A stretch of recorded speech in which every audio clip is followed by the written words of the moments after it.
إن الحمد لله نحمده ونستعينه ونستغفره ونعوذ بالله من شرور أنفسنا ومن سيئات أعمالنا. من يهده الله فلا مضل له ومن يضلل فلا هادي له، واشهد أن لا إله إلا الله وحده لا شريك له، واشهد أن محمدا عبده ورسوله. أما بعد، فأعوذ بالله من الشيطان الرجيم. بسم الله الرحمن الرحيم. احشر الذين ظلموا وأزواجهم وما كانوا يعبدون. آیات قبلی الله تبارک و تعالی بحث احوال قیامت شروع کرده بود. در آخر آیت الله بیان ای را کرد که هذا یوم الفصل الذي کنتم به تکذبون. روز قیامت روز فیصله است، روز جدایی است. مردمایی که در دنیا خلط ملط بودن، قرآن کریم اشاره به این میکنه که در دنیا الله تبارک و تعالی زندگی دنیا را مختلط آفریده، حق و باطل با هم آمیزش داره در اینجا، و همچنان در اینجا مردمای نیک و بد و مردمایی که گناهکار است و مردمای اطاعت کننده کلشان با هم مختلط هستند. خروج فرا میرسه که حالتهای مختلط از بین میره، جدایی واقع میشه. از همین خاطر است که یکی از جمله نامهای روز قیامت یوم الفصل برش گفته میشه. فصل دو معنا داره، یکی به معنای جدایی است، یعنی اون مردمایی که در دنیا یکی با دیگر سخت محبت داشتن، خیلی زیاد یکی دیگر را فراموش نمیکردن، روزی میرسه که هر کدام از دیگر جدا میشه. فصل فیصله کردن هم میگه اینطور نیست که در دنیا هر کسی به هر سرنوشت یا به هر کردار مبتلا است در اونجا نتیجه عمل خود نبینه، بلکه اونجا فیصله کرده میشه. الله تبارک و تعالی مسلمان ها را و کسایی که مظلوم واقع شده در این دنیا سرشان ظلم شده و اموتر بمانند، از او خاطر الله تبارک و تعالی پشتی سر در آیت احشر الذین ظلموا به این نکته اشاره میکنه که وقوع قیامت و آمدن روز فیصله و جدایی این مسئله حتمی است. چرا؟ مردمانی که در دنیا مظلوم قرار گرفتن، اگر انتقامی از در روز قیامت گرفته نشود، این خو خیلی زندگی فلاکتبار یا زندگی خیلی رنجاور است که تو سری تو ظلم کرده شو و آینده انتقامت گرفته نشوه، واقعا که انسان میکفه از دست غم و رنج. از همون خاطر الله میگه که احشر الذین ظلموا، و کسانی که در دنیا ظلم کردن وارد جمع بکنی. احشرو اصل برای جمع کردن بیا، هرگاه که تو لشکر افراد بسیج میکنی در مقابله دشمن و کلگی را جمع میکنی، این حشر میگه، جمع کردن. الله تبارک و تعالی فرمان میده و بعضی ملائکه که موظف کرده که اون مردمایی که ظلم کردن وارا جمع کنیم. مراد از ظلمو هر کس که از حدود الله تجاوز کرده، علی در حد گناه باشه یا در حد عقیده باشه، در هر چیزی که باشه. از همون خاطر اول لمبر کسی که از حد تجاوز کرده کسانی است که با الله تبارک و تعالی شریک مقرر کرده. الله میفرماید زنده جمع کنی او کسانی را ظلمو که ظلم کردن و ازواجهم. این چند مطلب داره. یک مطلبش است زنان ازوار هم قطشان یک جا کنه که هم ردیفشان بود، یعنی در تمام عقیده و مسلک با او موافق بودن، واره هم جمع بکنیم. لیکن اکثر مفسرین اینجا معنای دیگر از ذکر میکنه. مراد از ازواج هم مسلکانشان هم فکرانشان جمع کنه. اینجا مراد از ازواج یعنی کسی که هم فکر و هم ردیفش است وارقتش یک جا جمع بکنه. از همون خاطر است که در اونجا الله تبارک و تعالی هر گناهگاره، یعنی هر طبقه گناهگارا را با همون قسمش با همون نوعش یک جای میکنه. اگر کسی شرک کرده نعوذ بالله و هم باز بری خود اقسام داره، شرک به ملائک کرده قطع ازوا، شرک به اولیاء کرده امرای ازوا، شرک به بتا کرده، شرک به قبرا کرده، شرک به درختا کرده، هر کدامش علایده جمع میشه. او بعضی مفسرین میفرماید که ازواجهم اصناف ظالما را، یعنی هر قدر ظالمایی که اگر او در عقیده ظلم کرده، اگر او در عمل ظلم کرده، کلی از یا را جمع کنه. و ما کانوا یعبدون، آن چیزی را که یا عبادت میکردن، یعنی کسانی که اطاعتشان نکرده در شرک و در گناه و در بدعت، او مردم را هم امروی از یا یک جا بکنه. آلی کسانی که عبادتش کرده شده دو قسم است، یکی او انبیاء علیهم السلام است یا ملائک است یا اولیاء کرامی است که مردم به توحید دعوت داده، هیچگاه مردم امر به شرک نکرده، اون مردم قطعی جمع نمیشه.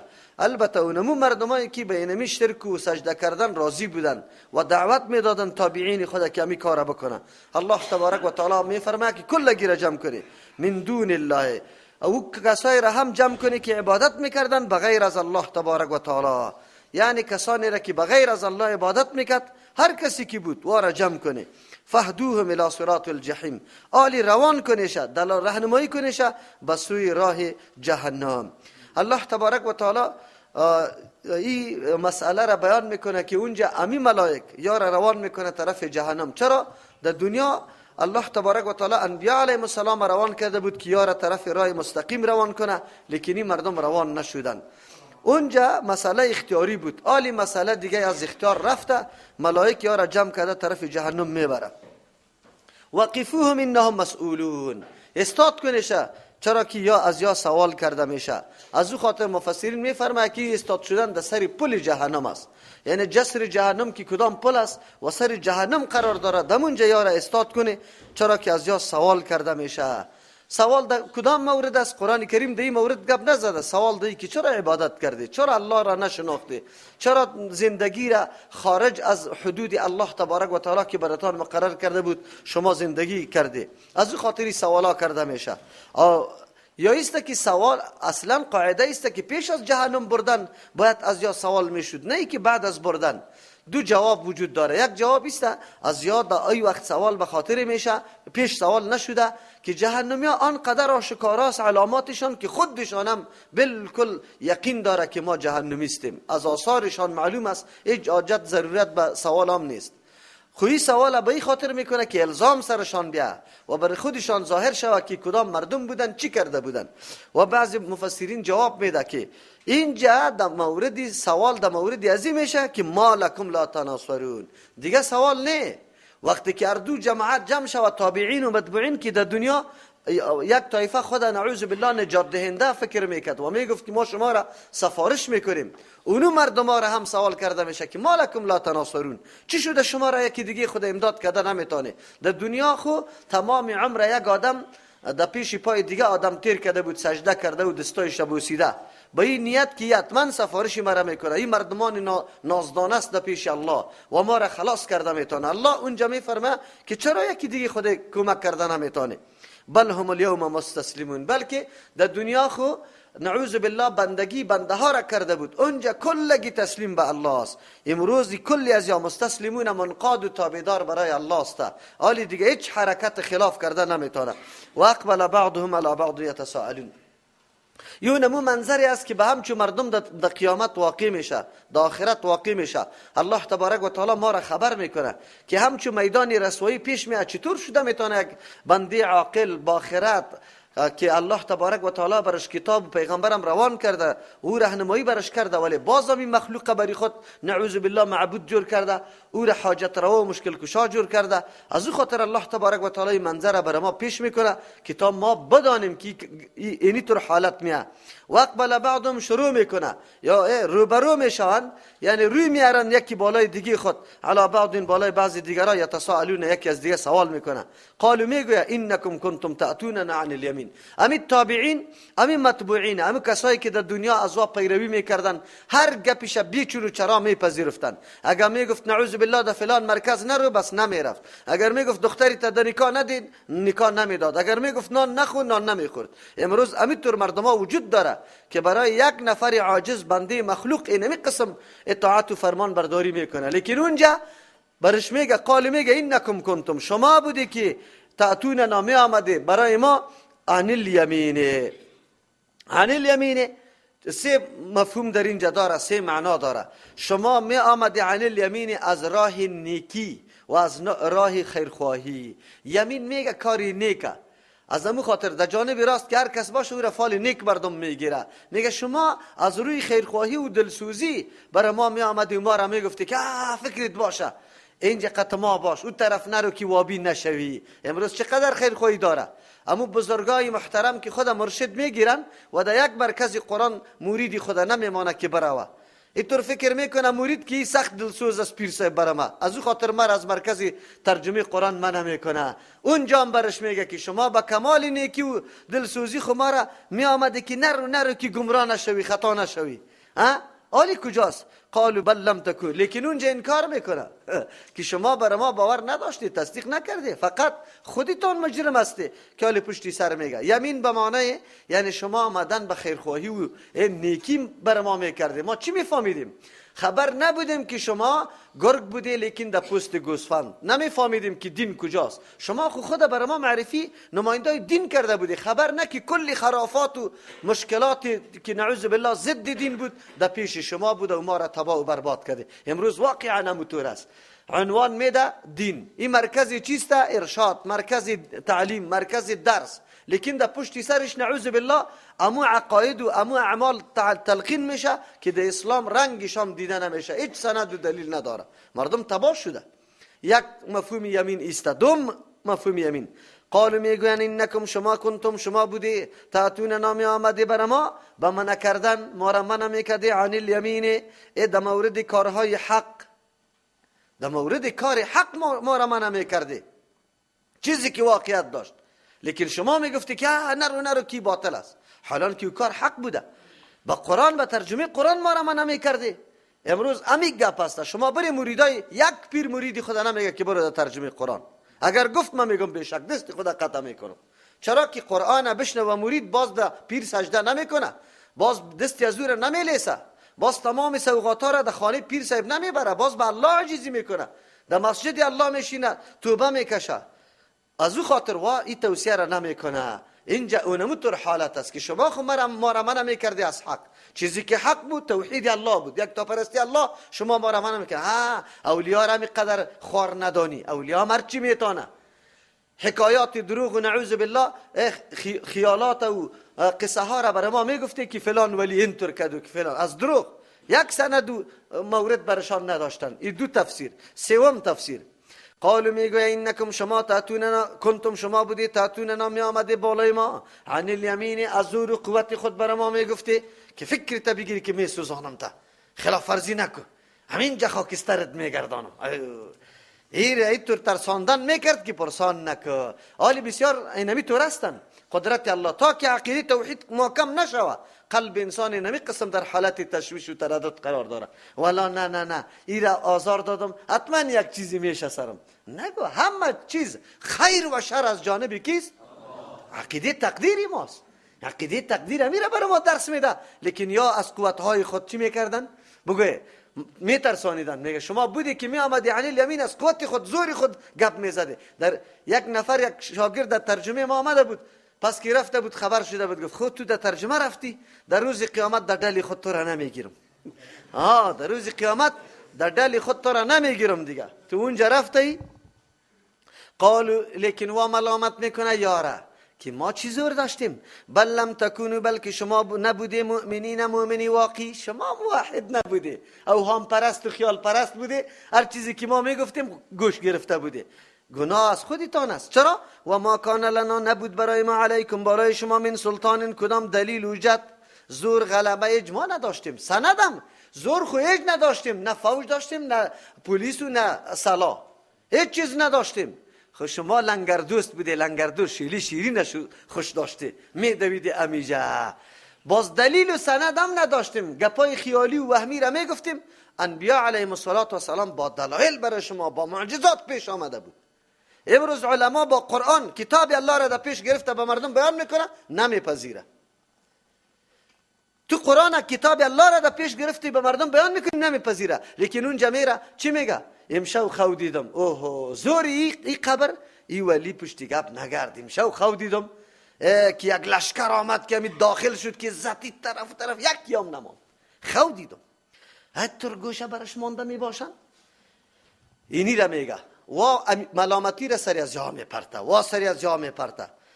الله میگه بل کنتم قوما طاغین، بلکه شما خودیتان قوم سرکش بوده. طاغین کسی را میگه که کارهای بی دلیل میکنه، سند نداره، بی دلیل کارا میکنه. امی کلانا تا بیدارای خود ملامت میکنه. ما چی؟ در وجود شما ماده سرکش وجود داشت. شما همیشه نعوذ بالله اعراض از قرآن و حدیث میکرده، دیگه خود در بند ما واقع میشده. فحق علینا قول ربنا، یقینا مکمل شده، ثابت شده علینا بالای ما قول ربنا، فیصله پروردگار ما، گفتار پروردگار ما که در قرآن بر ما ذکر کرده بود. چی گفته بود؟ لأملأن جهنم من الجنة والناس اجمعین، ما پر می سازم جهنم و جنت از مردم. پس اوتر مردم باید پیدا شود که بعضی در جهنم بره. انا لذائقون، ما یقینا چشنده عذاب هستیم. فاغویناکم، به گمراهی دعوت دادیم شما را، یعنی بدون دلیل و کدام سند نداشتیم، حجت جبر زور نداشتیم، شما را گمراه کردیم، دعوت دادیم. انا کنا غاوین، ما خودی ما گمراه بودیم، شما را هم گمراه کردیم، شما پذیرفته. فانهم یومئذ فی العذاب، ای مردما در این روز در عذاب مشترکون، اردو جماعت تابعین و متبوعین شریک هستند. الله تبارک و تعالی می فرماید قانون کلی است، اینی سنت و طریقی الله تبارک و تعالی است که انا کذالک نفعل بالمجرمین، این ملامت نمودن، این اعتراف نمودن، این عذاب نمودن، کلی از یا طریقه و عادت الله تبارک و تعالی است. خو کی را میگیره؟ ما معامله میکنیم بالمجرمین، اینمی قسم معامله میکنیم بالمجرمین، کسانی که مجرم هستند، گناهگار هستند، مرتکب همچون جرما شده، نمیمانیم شه. چرا در دنیا برای بصیرت از یا برای بینایی از یا لوازم و اسباب متنوع برشان برابر شده بود، خیا کلی زیر نادیده گرفت، رفتن دیگه طرف رفتن. انهم کانوا اذا قیل لهم، این مردم بودن وقتی که گفته میشد برشان لا اله الا الله، اصل علت کجا بود؟ علت در کجاست؟ نزاع در کجاست؟ تنفر و نفرت از کجا میشه؟ قرآن چقدر واقعیتی خیلی مهمه در پیش میکنن، انگشت نما میکنه و شما ای را مکمل تجربه کنه. اگر همی گپ نبود در چی که میگه دیگه، هر قدر خرافات در سری منبر بگو کسی برات بد نمیگه، رد نمیگه. خو یک دفعه بگو اولیاء عاجز هستن، کلش محتاج الله است، مردم سرت قیام میکنه.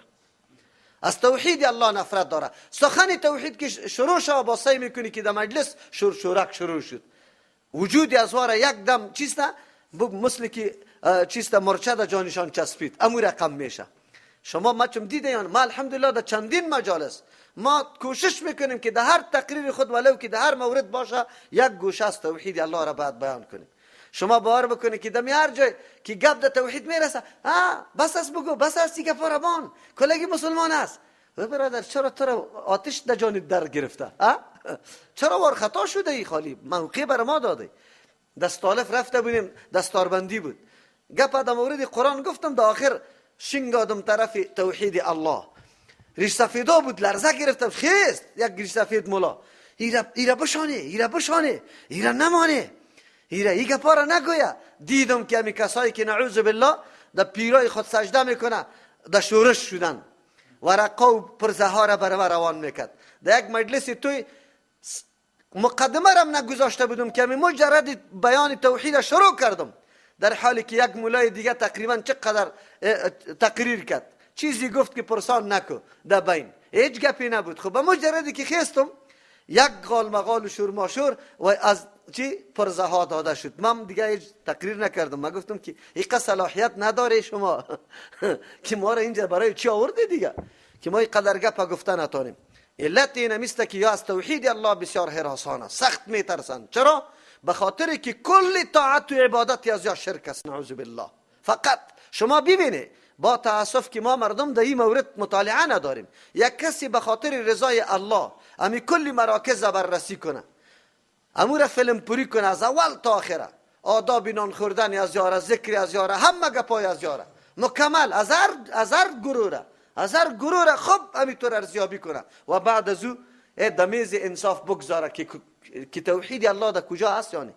و موضوعی که قرآن بیان میکنه قطعی از یا هست یا نه. قرآن میگه انهم کانوا، این مردم بودن اذا قیل لهم، وقتی که برشان گفته میشد لا اله الا الله، لایق بندگی و پرستش نیست بغیر از الله تبارک و تعالی، حاجت روا و مشکل کشا نیست بغیر از الله تبارک و تعالی، حلال کننده حرام کننده نیست بغیر از الله تبارک و تعالی، که از او تعبیر به حاکم تشریعی میشه. امر شریعت قانون کی میده؟ الله میده.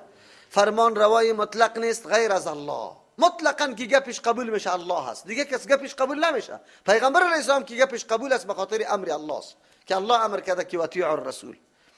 خو لیکن وقتی که برشان گفته میشه که یک الله را عبادت کنی، از یک الله بخوی، یک الله را فرمان روای مطلق بدانی، یک الله را حلال کننده حرام کننده بدانی، این چی میکنه؟ نستکبرون، تکبر میورزن، انکار میکنه، خود بالا میتراشن.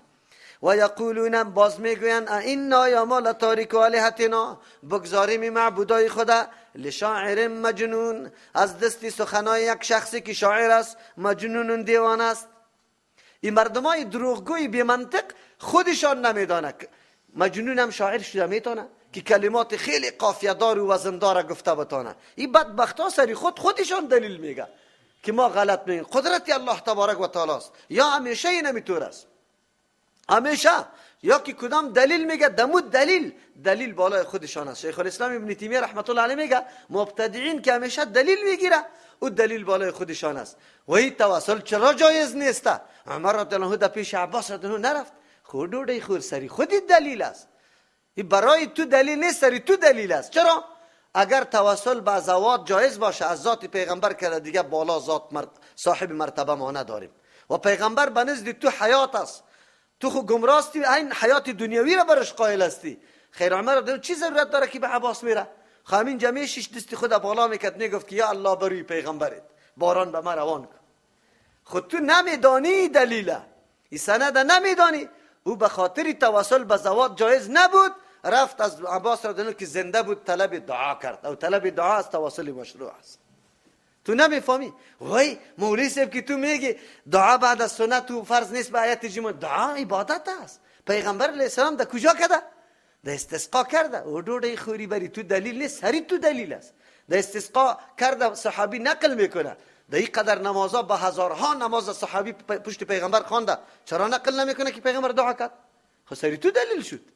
تو نمیفهمی که نه وای میلاد چیسته؟ چرا؟ پیغمبر علیه السلام روزه گرفته، روزی دوشنبه رو نمیبینی؟ خود ډوډۍ خوری خو سری تو دلیل است. تو خو شوله پخته کردی، پیغمبر خو روزه گرفته از یک ماه ربیع الاول دوشنبه شنه و کل دوشنبه ها را روزه میگیره، تو چرا نمیگیری؟ کلش همینطور است. مبتدعین که کدام سند و دلیل پیش میکنه سری خودشان دلیل است. حالی تفصیلش نیست که ما براتون کلی موارد براتون بگویم. خب قدرت الله اینمی قسم حالت می باشه. اینجا ببینی نزاع کجا بوده؟ بگوی در توحید الله. فقط که دعوت دادی که به یک الله را پرستش کنی، نکنی قدی نگیری، تاویزا را در گردن نندازی، کنجوتا را در گردن نندازی، موره ها را دم نکنی، در زیارت ها سفران نکنی. اینمی شریعت اسلامی است. باز دیگه یا قتل دشمن است. اوه میگه الله که وابی پخته پیدا شده. وابی پخته نه، موحد پخته بگو، متدین پخته، کسی که واقعا اسلام میدانه امور باید بگویی. تو چرا این گپا را برش غلط منسوب میکنی؟ قرآن بر ما میگه لشاعر مجنون. شاعر چرا برش میگفتن؟ سخنای پیغمبر علیه السلام خود سخت تاثیر داشت با مجرد بیان. آلی الحمدلله علمای موحدین سخنایش تاثیر داره یا نداره؟ بالکل تاثیر داره. از او خاطر میگفتن این شاعر است. باز میگفت دیوانه است. دیوانه چرا میگفتن؟ وجهش میفهمه؟ یک قدر مخلوق یک طرف روان، ای دیگه طرف روان. چقدر دیوانه چرا میگه برش؟ میگه بسیار دیوانه مولاست. خدا در تکلیف انداخته، مردم برش دو دشنام میگه، مولا نمیگیره شد در مسجد، در جنازه خبر نمیکنه شد، در ختم نمیبره شد، کلی چیسته فایده ها را از دست داده. مردم دو برش میزنه، منظم همه چیز محروم شده، از او خاطر برش دیوانه میگه که کلی چیسته مفادار از دست داده. مفاداره و خوی طور فکر میکنه که اینی مفاد است. ما رفتیم میگه ختم کردیم 1000 گرفتیم، میرسه که و بیگک ولی ختم میگه که بدعت است، از 1000 محروم شد، از او خاطر برش دیوانه میگه. خب اول دیوانه باز پدر و مادرتان براتون میگه که خیلی دیوانه استی، پیسه نمیاری در خانه ایره براتون میگه. بل جاء بالحق و صدق المرسلین. الله میگه ایگه پای از یا کل شواهیات و غلط است، بلکه آمدن کده بالحق به توحید، به او گپی که واقعیت داره، راست است، مبتنی به دلایل است. و صدق المرسلین، تصدیق انبیاء علیهم السلام کرده. انبیاء علیهم السلام کلش دینشان توحید الله بود، کلشان. ولقد بعثنا فی کل امه رسولا ان اعبدوا الله واجتنبوا الطاغوت. هر پیغمبر که آمد همین پیام داشته که عبادت یک الله را بکنی.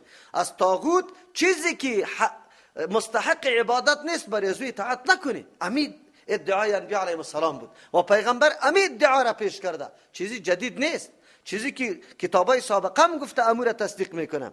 انکم لذائق العذاب، یقینا شما چشنده عذاب هستی، العلیم عذابی دردناک. چرا؟ به خاطری که مبتلا به شرک هستی، عقیده قرآن هم نمیپذیری. و ما تجزون الا ما کنتم تعملون، الله ظالم نیست، پاداش داده نمیشه برای شما الا ما مگر امو پاداشی است کنتم تعملون که شما بودی عمل میکردی در دنیا، این جزای اعمال خودتان است. الا عباد الله المخلصین، با جز از بندگان الله. کدام بندگان؟ المخلصین، که ممتاز کرده شدن، انتخاب شدگان هستند برای قبول توحید. مخلص کی را میگه؟ یکی مخلص است، یکی مخلص است. مخلص را میگه که کوشش میکنه، شب و روز در تلاش است که عملش خالص برای الله باشه، شهرت طلبی، ریا، خودنمایی گپا نباشد. مخلص کی را میگه؟ یعنی این در حالت حرکت از طرف کمال خود، طرف همون درجه که برش تعیین شده.